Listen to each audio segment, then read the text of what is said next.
કાંઠે કાંઈ દહ તો નથી ને? કાઈ વાંધો નહીં ભાઈ, ભલે ગુડી પહેલા ખાઈ લેતી. આમે અમને ભૂખ નથી લાગી કા? હા ક્યાંથી લાગે? 10 વાગે ઉઠીને નાસ્તા પાણી કરો. હાલ બેટા હાલ. મમ્મી બધા હારે બેસું ને. હારે નથી બેવું બેટા, હાલ ને 2 રોટલી ગરમ થઈ તું જમી લે, પછી બીજા બધાને બોલાવતી જાય ને જમાડતી જાય. ચાલ. હાલ પેલા તને જમાડી દઉં.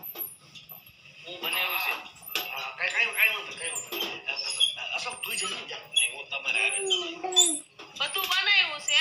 જે જમવા બેહો ને તઈ જોઈ લેજો. તમારી ચટણી તમારા ઘરવાળી બનાવીને તૈયાર રાખી છે.